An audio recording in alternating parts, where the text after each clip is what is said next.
샬롬 할렐루야. 요한계시록 17장 14절부터입니다. 그들이 어린 양과 더불어 싸우려니와 어린 양은 만주의 주시오 만왕의 왕이시므로 그들을 이기실 터이요 또 그와 함께 있는 자들 곧 부르심을 받고 택하심을 받은 진실한 자들도 이기리로다.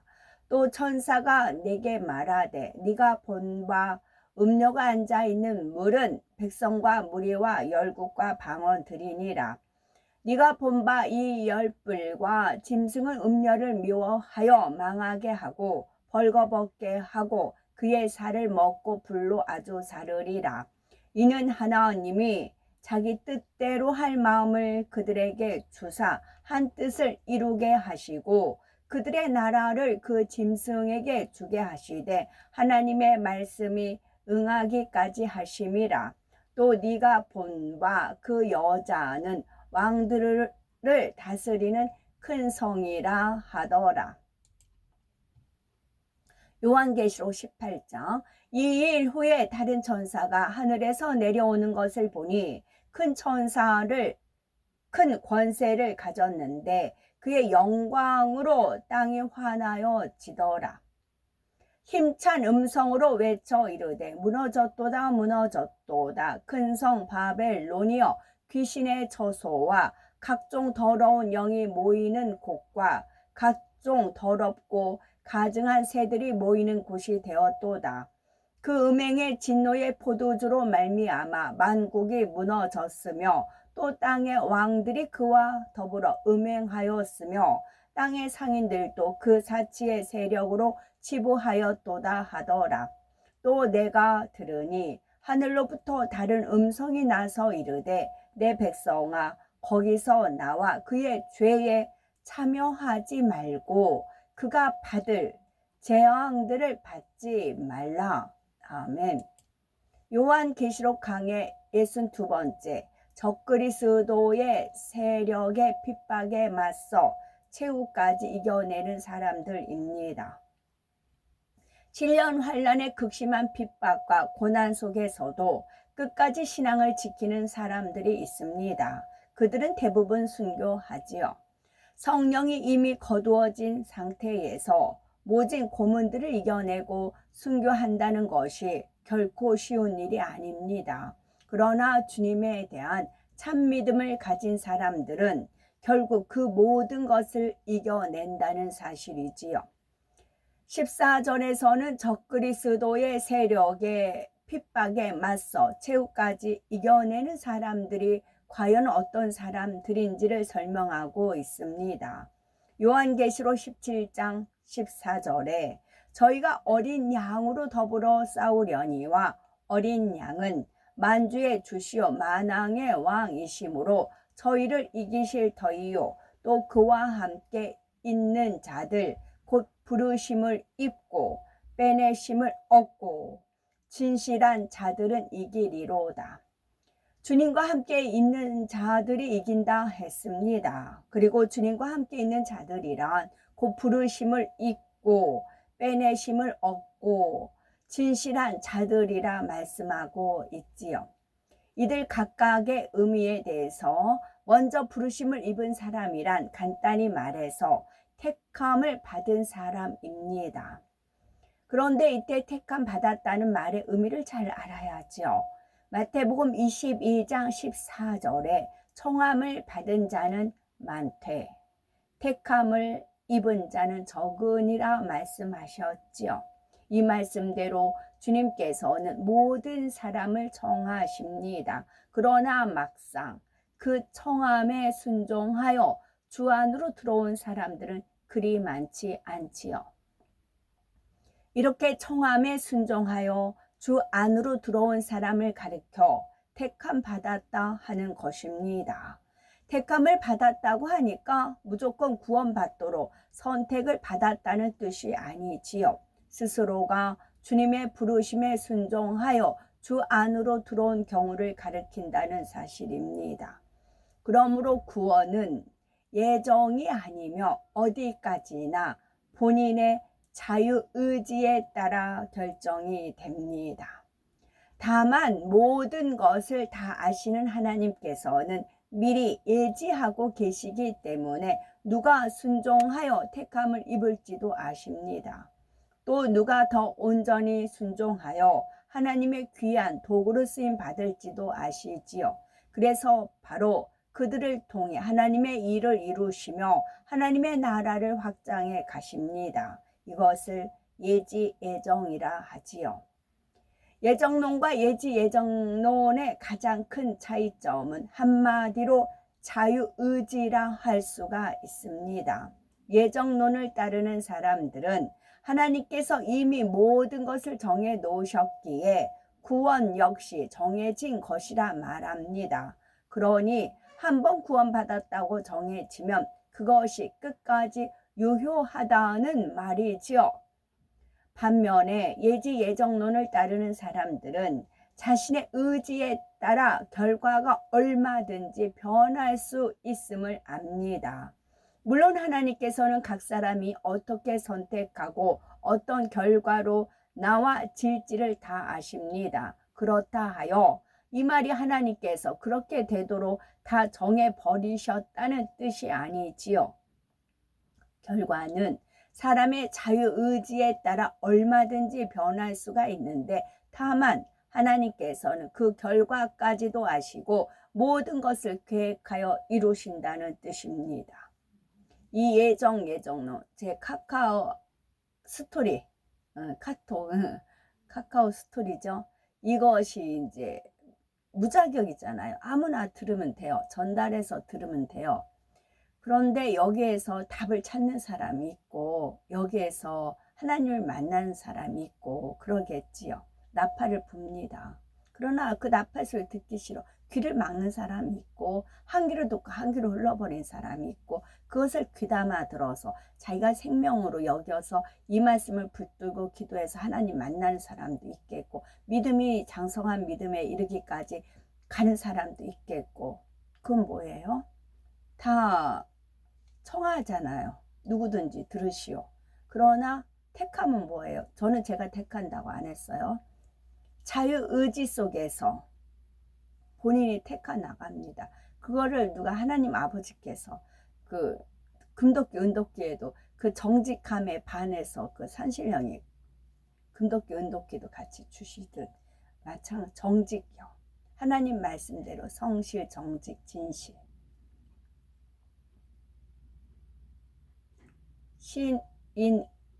신이 뭐가 있는데 그거에 따라 자유의지잖아요.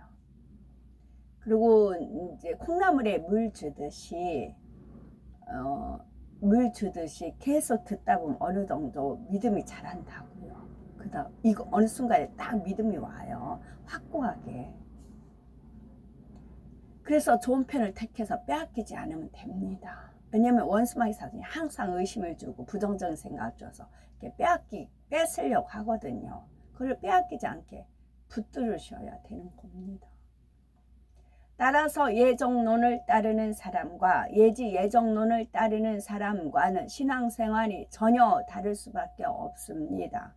이미 구원이 정해져 있다고 한다면 누가 더 열심을 내려고 하겠습니까? 심지어는 죄를 지어도 회개만 하면 되지 라는 마음에 다시금 세상을 취해 나갑니다. 미혹이 뭐예요? 죄를 지어도 그 광화문 전시 그러잖아요. 실컷 어마어마하게 하나님 영광 가려놓고는 나 이렇게 다 하고 천국 가면 된다 그러잖아요.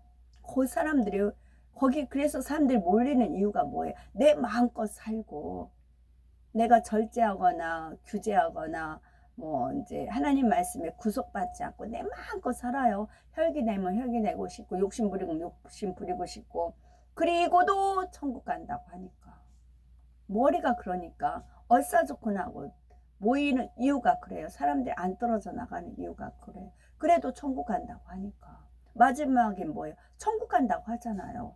와 이보다 쉬운 일이 어디 있습니까? 만약 구원이 정말로 정해져 있다면 빌립보서 2장 12절에 그러므로 나의 사랑하는 자들아 너희가 나 있을 때뿐만 아니라 더욱 지금 나 없을 때에도 항상 복종하여 두렵고 떨림으로 너희 구원을 이루라 했겠습니까?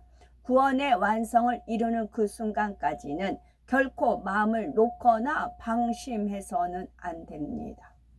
7년 환란 때도 그나마 이삭 죽기 구원을 받는 사람들은 이처럼 끝까지 주님의 부르심에 순종하여 그 믿음을 지키는 사람들입니다. 이런 사람들이 부르심을 입은 사람, 즉 택함을 받은 자로서 승리하여 구원에 이를 수가 있는 것입니다. 다음으로 빼내심을 얻은 사람이란 하나님의 뜻 가운데 특별히 쓰임받기 위해 선택된 사람들을 가리킵니다. 예를 들어서 나라에서 국가대표팀을 구성한다고 하면 각 팀에서 뛰어난 사람들을 빼내어 만들지 않습니까? 이런 것처럼 하나님의 나라를 위해서도 하나님께서는 필요한 사람들을 특별히 택하여 그들을 통해 하나님의 일을 이루십니다. 7년 환란 중에도 이와 같이 빼내심을 얻은 사람들이 있다 하였지요. 성령이 거두어진 이 땅에서 마지막까지 복음 전파의 사명을 감당함으로 장차 큰 영광을 얻게 되는 사람들입니다. 14만 4천 명의 전도자들이 바로 이런 경우이지요. 이들은 단순히 이삭 죽기 구원만을 받는 것이 아니라 더 큰 영광의 자리에 이를 수 있다 했습니다. 마지막으로 진실한 사람이란 말 그대로 마음에 간사함이 없고 거짓이 없으며 악이나 불의가 전혀 없는 사람입니다. 중심이 좋고 마음밭이 좋기 때문에 신속히 영으로 온 영으로 이루어 생명 다하여 주님을 위해 충성할 사람들이지요. 이런 사람들은 일단 한번 참을 알게 되면 그 어떤 어려움이나 고난이 온다 해도 결코 배신이나 타협을 하지 않습니다.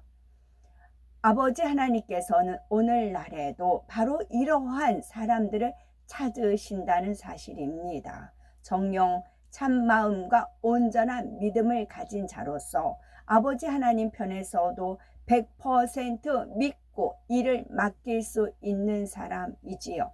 이런 사람들은 자신에게 주어진 사명의 분량 그 이상을 해냅니다. 그러니 하나님 편에서 보실 때 얼마나 든든하시겠습니까? 우리도 이처럼 주님과 함께 하는 자로서 부르심을 입고 더 나아가 빼내심을 얻으며 마침내 진실한 자라고 꼭 인정받게 되시기를 바라지요.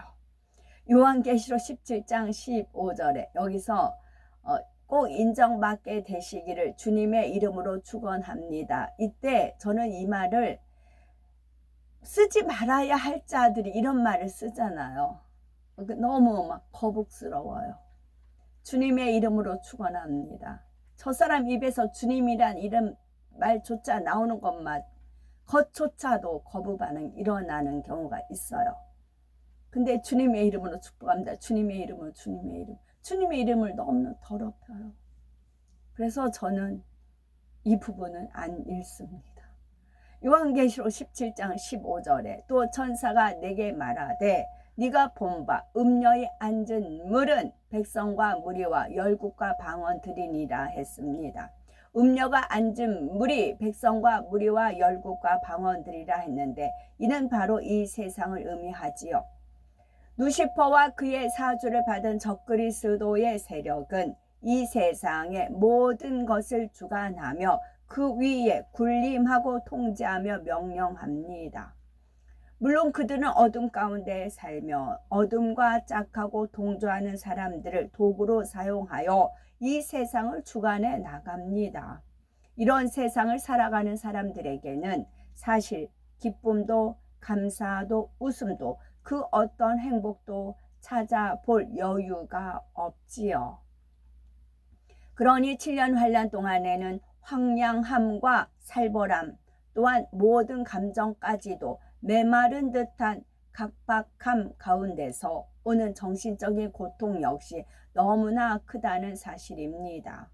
내가 오늘 하루는 또 어떻게 살까? 오늘 하루를 어떻게 살아남을까? 이러한 중압감과 공포 속에서 하루하루를 힘겹게 견뎌야 하는 것입니다. 요한계시록 17장 16절에 네가 본 바 이 열불과 짐승이 음녀를 미워하여 망하게 하고 벌거벗게 하고 그 살을 먹고 불로 아주 사르리라. 제가 어떻게 될지는 이제 모릅니다. 장담을 못해서 이제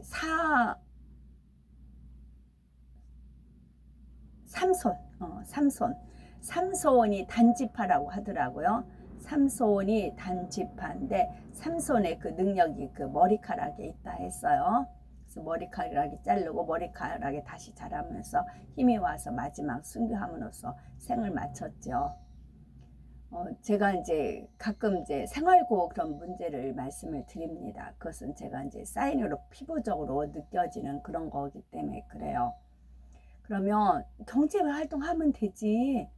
그렇잖아요. 경제활동하면 됩니다. 그러면 제 머리를 커트를 해야 돼요. 긴 머리 가지고는 손질도 그렇고 또 일하다 보면 땀 흘리니까 매일 머리 감기도 그렇고 저는 이제 이 머리가 그러니까 어떻게 될지 몰라서 제가 말씀을 안 드리다가 그냥 이제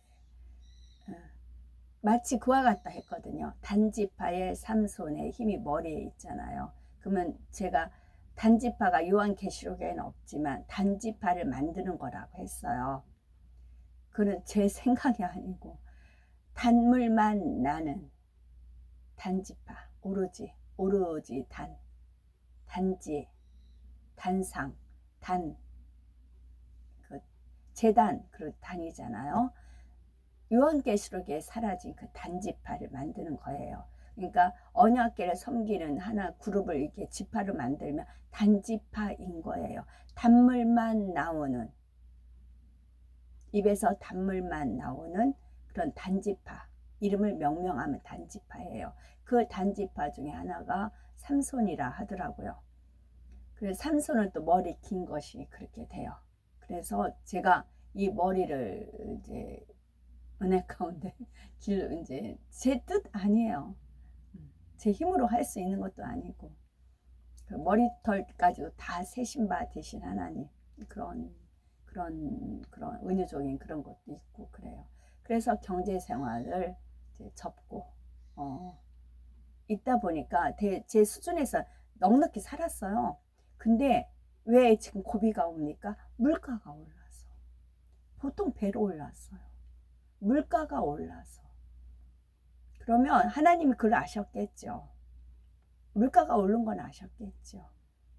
그러면 이게 이제 이것은 뭐예요? 앞으로 있을 7년 환란에 그 이제 인을 띄는 거 있잖아요. 그걸 직접 제가 체득을 하는 겁니다. 그래서 제가 말씀을 드린 거고, 그러다 보니 저보다 어려운 형편에 있는 사람들도 있잖아요. 어려운 형편들. 그러면 힘을 받는 거죠. 내가 띵띵거리며 뭐 룰루랄라 하면은 너는 잘 사니까 너는 있으니까 그렇잖아요. 그래서 이제 힘을 받으라고 말씀드리는 거지요. 그래서 저는 또 거짓말 능숙하지 못합니다. 과장도 능숙하지 못하고 그냥 제 단점이 단점이네요. 단점이 있는 그대로 말을 하는 게 단점이에요.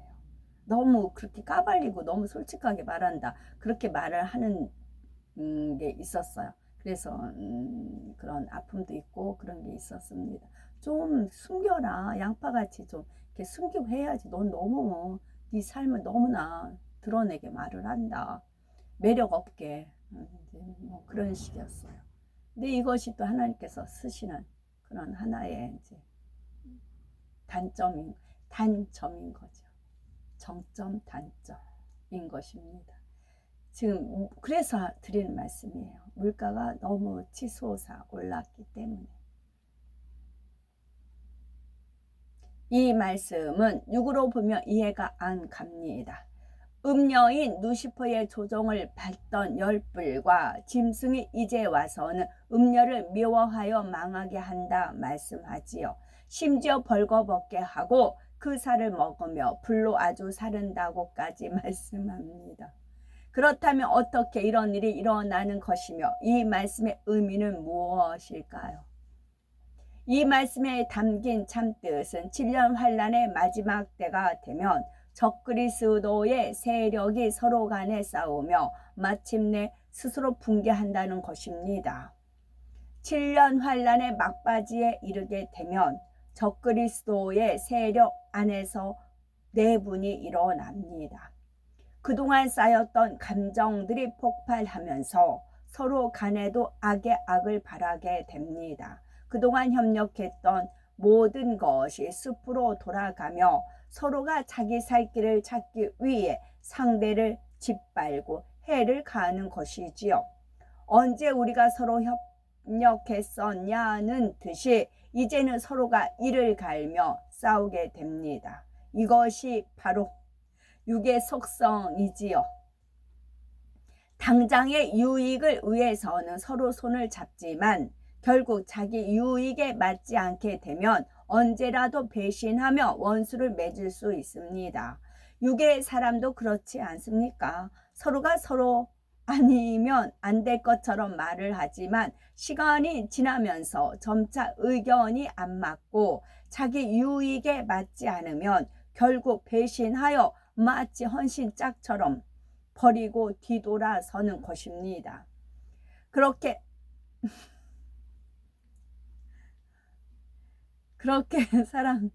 이어서 말씀드리고 그렇게 이제 제가 경제적 그거를 말씀드린 연유가 지금 이제 조명을 해주셔서 그래요. 하나님이 이제 주님께서 조명해 주시고 연유 까다 그런 걸 알려주셔서 이제 그래요. 왜 끙끙거리느냐?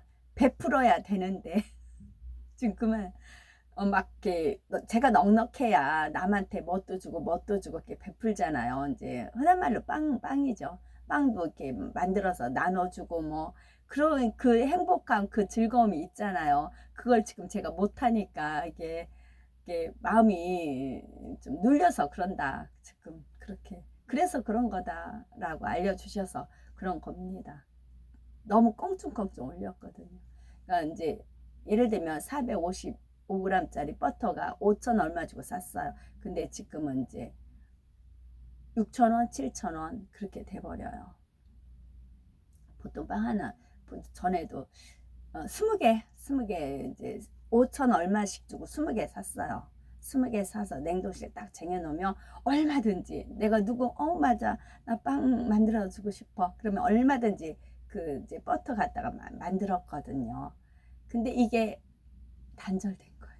그러니까 이 마음이 이렇게 베풀어야 되는데 그러지를 못하니까 그래서 이제 마음에 그것이 있다. 선한 목적이다. 해명해 주시는 겁니다. 그래서 그런 거예요. 그렇대요. 그래서 눌려서 잠시 제가 이제 그러니까 하다못해 아버지 하다못해 이제 김치라도 담으면 누구 막 김치 혼자 사는 분들 주변에 있으니까 김치를 저렴하면 채소도 저렴하고 파도 양념도 저렴하고 고춧가루도 다 저렴을 하면 제가 넉넉히 사다 놓고 이제 넉넉하니까 나눈다는 거죠. 내가 넉넉하니까. 근데 지금은 뭐 내 코가 석잔식으로 다 너무 꽁충꽁충하니까 나도 전략해야 되는 입장. 그런 차원에서 제가 경제적인 것을 말씀을 드렸대요. 받을 만한 자는 받으라는 거예요. 그래서 그랬대요. 솔직히 저는 근심 걱정 없는데 그래서 그런 거래요. 나눠줘야 되는데 나눠주지를 못하니까 그래서 그랬대요. 주님이십니다. 그렇게 사랑스럽게 바라보던 눈이 증오와 저주의 눈부시로 바뀌기도 하고 그렇게 다정스럽던 상대의 목소리가 가장 듣기 싫은 소리로 들리게 됩니다. 그러니 이전에 사랑한다고 하던 것이 얼마나 정욕적이며 자기 중심적인 욕심에 불과했다는 사실을 증명해 줍니다. 워낙 축적을 저는 많이 해놨어요. 축적을 쌀도 이제 뭐 한 푸대 20kg에 4만 원이었을 때 뭐 싸다 해가 얼른 사다 놨잖아요. 그런 것도 있고 젓갈 같은 경우도 전에 많이 담아놨, 지금은 안 담지만 담아놨던 것도 몇 병 있고 지금 이제 쌓여놓은 걸 가지고 이제 소비하는 입장이니까. 그런데 물가가 내리진 않죠. 올라가죠. 왜냐면 돈을 풀잖아요. 그 이재명 씨가 엄청나게 뭐 나눠서 어쩐다 하잖아요. 돈을 계속 푸니까. 돈은 계속 풀고 물가는 올라가고. 그래서 맞다. 전략이요. 전에 이런 시점이 온 걸 알고 그 M교회에서 하나님 말씀이 나왔었어요. 전략하라고. 전체적인 성도들한테 전략이라는 그런 말씀이 나갔어요. 전략을 해야 된다고. 절제 전략. 지금 전략하셔야 돼요. 앞으로의 일을 위해서 전략, 허리띠를 졸라맨다 그러잖아요. 그래서 지금 전략하셔야 돼요. 예전에 쓰던 가락 습관으로 하시면 안 돼요. 지금은 긴축 전략을 하셔야 됩니다. 그 말씀을 드리려고 지금 이렇게 얘기가 나왔네요. 아버지 주님께서 이 전략이라는 단어를 지금 심어주기 위해서 이렇게 전략하셔야 됩니다. 전략, 긴축 전략. 예전에 쓰던 습관으로 하시면 안 돼요. 전략하셔야 됩니다. 빚도 없으셔야 돼요. 카드 빚도 없고 전략하셔야 됩니다. 긴축 전략 이거 하셔야 됩니다. 그런데도 이러한 육의 사랑에 속아 범죄하고 하나님을 떠나는 사람들이 있으니 너무나 안타까운 일입니다. 7년 환란의 적그리스도 세력도 그렇게 하나로 뭉쳐서 힘을 발휘하는 것 같았지만 결국 그 악으로 인해서 스스로 무너지게 됩니다. 그러니까 제가 실생활에서 이제 긴축할 수밖에 없는 상황으로 저는 몰아갔잖아요. 환경 상황 모든 여건들이. 그러니까 저는 당연히 긴축하고 전략을 하는 거지요. 그래서 제가 이제 이렇게 테이프를 끊는 거죠. 본인이 되니까 그 흐름이 가는 겁니다. 그런 식으로 이끌어 가십니다. 마태복음 12장 25에서 26절을 보면 예수께서 저희 생각을 아시고 가라사대 스스로 분쟁하는 나라마다 황폐하여 질 것이요 스스로 분쟁하는 동네나 집마다 서지 못하리라. 사단이 만일 사단을 쫓아내면 스스로 분쟁하는 것이니 그리하고야 저희 나라가 어떻게 서겠느냐. 그런데 7년 환란의 막바지에는 이렇게 사단의 주관을 받던 세력들까지도 서로의 유익을 위해 배신하고 상대를 공격하는 일이 생긴다는 사실입니다. 물론 하나님께서 악한 영들에게 어둠의 권세를 허락하신 동안에는 그런 일이 일어나지 않지요. 하지만 그들에게 주어진 시간이 다 되면 결국 그들의 근본 악의 속성을 쫓아 행함으로 이런 결과가 나와지게 된다는 말입니다. 우리는 무엇을 하든지 결코 육으로 하지 말아야 됩니다. 육은 시간이 지나면 반드시 변질되며 그 결과는 비참할 수밖에 없습니다. 모든 것을 영으로 선으로 믿음으로 모든 것을 영으로 선으로 믿음으로 하나님 앞에 쌓아가는 우리가 되셔야 됩니다. 요한계시록 17장 17에서 18절에 하나님이 자기 뜻대로 할 마음을 저희에게 주사 한 뜻을 이루게 하시고 저희 나라를 그 짐승에게 주게 하시되 하나님 말씀이 응하기까지 하심이니라. 또 네가 본 바 여자는 땅의 임금들을 다스리는 큰 성이라 하더라. 7년 환란에 등장하는 적그리스도의 세력은 루시퍼의 주관을 받습니다. 그런데 이러한 적그리스도의 세력들이 하나님 편에서 너희가 그 역할을 해라 하고 정해 주셔서 나오는 것이 아닙니다. 하나님께서는 성경을 통해 적그리스도의 세력에 대해서 깨우쳐 주시며 경계하고 계시지요. 따라서 주님을 믿고 성경을 믿는 사람이라고 하면 어찌 자신이 적그리스도의 세력이 될 것을 상상이나 하겠습니까? 그런데도 7년 환란 때가 되면 주를 믿고 성경을 안다고 하던 많은 사람들도 적그리스도의 세력에게 동조합니다. 더욱이 적그리스도의 세력의 머리 된 자들 중에는 나름대로 하나님을 믿고 주님도 믿는다고 하던 사람들이 많지요. 그런데도 이처럼 루시퍼에게 순종하여 그의 하수인이 되고 만다는 겁니다. 이는 바로 자기 안에 악의 속성을 쫓아 스스로가 그 길을 택했기 때문입니다. 누가 그들에게 꼭 그렇게 해야 한다고 처음부터 정해준 것이 아니지요. 자기 악에 따라 스스로 택한 것입니다. 이를 가리켜 하나님이 자기 뜻대로 할 마음을 저희에게 주사 한 뜻을 이루게 하셨다 말씀하시지요. 사람들 중에는 하나님을 오해하여서 하나님께서 일부러 어떤 사람은 강팍하게 하시고 악한 도구로 쓰이게 하신다라고 말하는데 이는 결코 맞지 않는 말입니다. 예를 들어서 출애굽기 19장 12절에 보면 그러나 여호와께서 바로의 마음을 강팍게 하셨으므로 그들을 듣지 아니하셨으니 여호와께서 모세에게 말씀하신과 같더라 했습니다. 이 말씀을 문자적으로 해석하여 오해하면 마치 하나님께서 일부러 바로의 마음을 강팍게 하여 모세 선지자의 말을 듣지 않게 하신 것처럼 보입니다. 그래서 결국 열재앙으로 멸망하게 된 것처럼 말입니다. 그러나 이 말씀은 하나님 편에서 일부러 바로의 마음을 강팍하게 하셨다는 의미가 아닙니다. 바로가 가장 강팍한 악의 속성이 자유의지 가운데 드러나도록 두셨다는 뜻이지요. 바로는 하나님께서 보여주시는 그 엄청난 기사와 표적을 보면서도 하나님의 선지자의 말을 믿지 않았습니다. 그것이 한 번, 두 번 반복되면서 바로는 스스로가 자기 마음을 더욱 강팍하게 만들어 갔던 것이지요. 오히려 하나님께서는 열재앙을 보이시며 바로에게 마음을 돌이킬 기회를 주셨습니다. 그러나 바로는 자기 악으로 인해서 선한 편을 택할 수가 없었지요.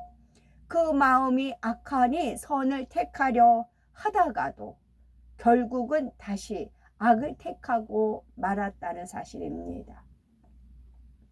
이처럼 마음이 악한 사람은 아무리 선을 택하려고 해도 할 수가 없습니다. 앞으로 선한 말을 해야지, 앞으로 선하게 행동해야지 다짐을 하지만 이내 마음에 있는 악이 다시 나오지요. 그래서 마음에 할례를 하라고 하는 것입니다. 마음에 할례하여 마음에서부터 악을 벗어내야 비로소 선한 말과 행실이 나올 수가 있습니다. 신앙생활을 아무리 오래 하고 아무리 큰 기사와 표적을 많이 보았다 해도 마음에 할례하지 않으면 소용이 없습니다. 여전히 마음에 있는 악이 나오고 하나님의 말씀에 불순종하게 된다는 사실이지요. 그러면 하나님께서 선한 쪽을 택하도록 마음을 주관해 주시면 되지 않을까요? 이렇게 생각할 수도 있지만 이는 공의에 맞지가 않습니다. 그렇게 하면 선해지지 않을 사람이 없고 구원받지 못할 사람이 없습니다. 그러면 인간 경작이 필요하지도 않을 것이고 굳이 악한 영들을 만드실 필요도 없으셨을 것입니다. 처음부터 하나님의 참 자녀로 인간을 창조하시면 되는 것이니까요. 하지만 이는 공의에 맞지 않을 뿐만 아니라 경작이 없이는 참된 자녀가 나올 수가 없습니다. 상대성을 체험하는 경작의 과정이 있어야 진정 참을 아는 하나님의 자녀가 될 수가 있습니다. 그래서 하나님께서는 공의 가운데 이 땅에 인간을 경작하시는 것입니다. 일방적인 하나님의 의지대로가 아니라 각 사람에게 자유의지를 주시고 맡기셨지요. 그리고 자유의지 가운데 선을 택하며 하나님의 뜻을 쫓으려는 사람에게는 위로부터 은혜와 능력을 주시고 성령의 도우심을 주십니다. 다시 읽을게요. 일반적인 하나님의 의지대로가 아니라 일방적인 하나님의 의지대로가 아니라 각 사람에게 자유의지를 주시고 맡기셨지요. 그리고 자유의지 가운데 선을 택하며 하나님의 뜻을 쫓으려는 사람에게는 위로부터 은혜와 능력을 주시고 성령의 도우심을 주십니다. 선을 택하고 하나님의 뜻을 쫓으려는 사람에게. 반면에 자유의지 가운데 스스로 악을 택하고 하나님의 말씀에 불순종해 가는 사람은 오히려 원수 마귀 사단이 잘한다 부추기며 어둠으로 인도해 간다는 사실입니다. 7년 환란 때도 이 땅에 남은 사람들 중에 결국 자기 마음의 악을 쫓아 루시퍼의 사주를 받게 되는 사람들이 적그리스도의 세력으로 등장하는 것입니다. 그리고 하나님께서는 원수 마귀 사단에게 허락하신 그 기한이 차기까지는 그들을 그냥 두십니다. 이 땅에 자기들의 나라를 세우며 어둠의 권세를 휘둘러 가도록 두시지요. 그러다 정해진 기한이 다 차고 마침내 천년 왕국이 이를 때가 되면 하나님께서는 그들을 멸하시며 이 땅에 새로운 하나님의 나라를 이루십니다. 이것을 가르쳐 하나님의 말씀이 응하기까지는 그들에게 자기 뜻대로 할 마음을 주셨다라고 말씀하시는 것입니다. 여자는 땅의 임금들을 다스리는 큰 성이라 하여 여자 곧 루시퍼의 정체에 대해서 말씀합니다. 땅의 임금들이란 이 땅의 권세 잡은 자들, 다시 말해서 하나님을 대적함으로 악의 권세를 잡은 자들을 가리킵니다. 또한 욕심 가운데 부와 명예와 권세를 취한 자들, 그러면서 적그리스도와 손잡고 이 땅의 임금처럼 군림하던 자들을 가리키지요. 루시퍼가 바로 이런 모든 악한 권세의 머리 된 자들의 가장 우두머리가 된다는 사실입니다. 루시퍼가 그들 뒤에서 조종하며 더욱 악을 바라도록 만드는 것이지요. 그래서 여자이며 음녀인 루시퍼를 가리켜 땅의 임금들을 다스리는 큰 성이라 표현을 하고 있는 것입니다. 요한계시록 18장 1절에 이 일 후에 다른 천사가 하늘에서 내려오는 것을 보니 큰 권세를 가졌는데 그의 영광으로 땅이 환하여 지더라. 이 일 후에 라는 것은 7년 환란의 막바지에 일어날 전쟁과 그로 인한 연합정부의 붕괴 조짐 등 일련의 일들이 있은 후를 말합니다. 이때 하늘로부터 천사가 내려오는데 큰 권세를 가졌고 그의 영광으로 인해서 땅이 환하여진다 하였습니다. 어둠으로 가득하던 이 땅을 환하게 밝힐 정도로 지금 내려오는 천사는 대단한 권세를 가졌습니다.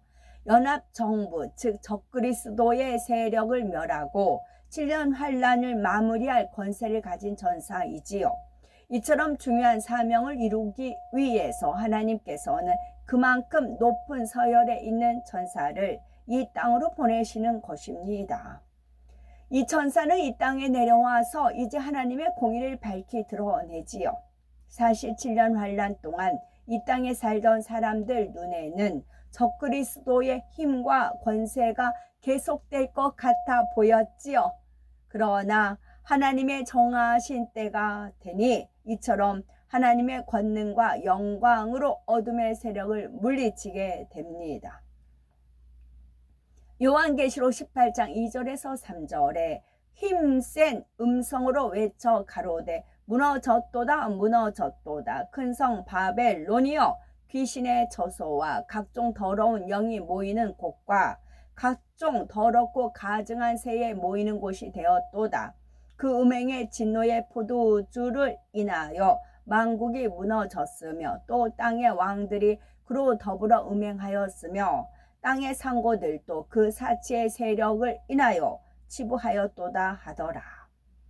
근성 바벨론 즉 적그리스도의 세력의 멸망을 선포합니다.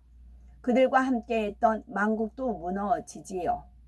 7년 환란이 마무리되는 시점에서 행한 대로 갚아주시는 하나님의 준엄한 공의 심판이 어떻게 임할지가 나오는 것입니다. 하나님께서는 7년 환란의 막바지에 이르고 있는 시점에 이처럼 루시퍼의 정체에 대해서 밝히 말씀하십니다. 사실 루시퍼와 그의 무리들은 이제 곧 멸망의 길로 접어들게 됩니다. 그런데도 굳이 그들의 정체에 대해서 자세하게 설명하여 기록해 놓으셨지요. 이는 바로 장차 천년 왕국의 마지막에 있을 한 가지 사건을 대비토록 하시려는 것입니다. 천년 왕국의 마지막이 가까워지면 하나님께서 천년 동안 무저갱에 가둬두었던 루시퍼와 악한 영들을 다시 한번 풀어 놓으십니다.